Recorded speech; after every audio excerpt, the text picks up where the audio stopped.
Anybody else have anything you'd like to say? Yes? I received a letter in the mail about a week ago, and I'm a legal guardian for my sister Kathy.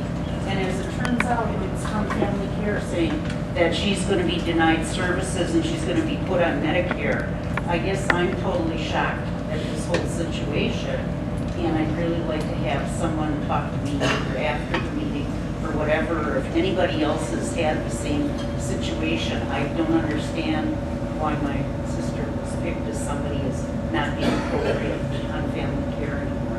An eligibility issue like that is exactly what you call the DRW or board. Okay, yeah, Anybody else?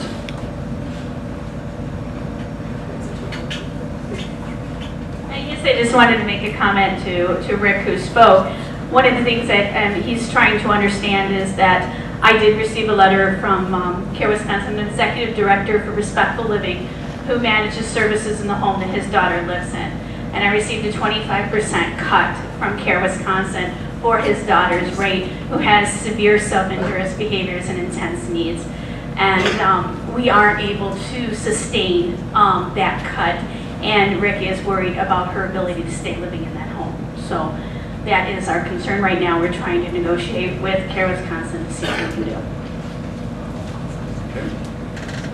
And that's the situation I think we need to really focus in on is what basis did they have for making that change? Do you have any idea?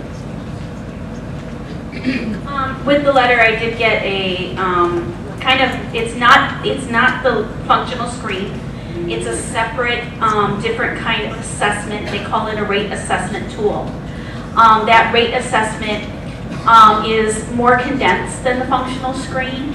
I noticed it didn't match the functional screen. I also noticed that it was not able to be variable or be flexible to meet the intense needs of his daughter. His daughter doesn't fit into a box rather easily. It says, how does she eat? You know, well, she eats she can feed food to her face just fine. She eats that, she swallows well, but she can't sit at a dinner table by herself or she will take somebody else's food. So we need to be by her, we need to assist her with that. That wasn't on the form, so that doesn't count. But yet that's an additional cost as a provider because I need to hire a staff to sit with her during the meal. And I'm trying to communicate that to Care Wisconsin. I did send a letter in that. They sent a letter back that they thanked me for all the details, but the rate still stays the same as a 25% rate deduction.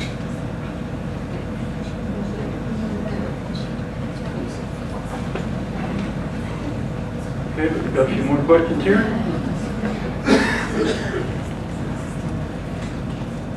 I guess I would like to know. And here we are. I would like to know, as the parent of a resident of a group home, what can we do?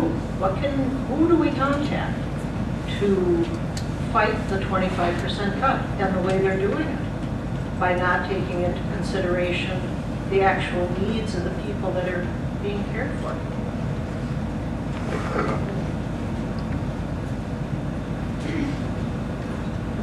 Well, first of all, the group home provider is going to be keeping you up to date because they're all listening to me. And they're trying to tell all the guardians who are in the danger zone what's going on. And that's number one. So stay informed about that because negotiations are happening with all the providers. They're trying at least.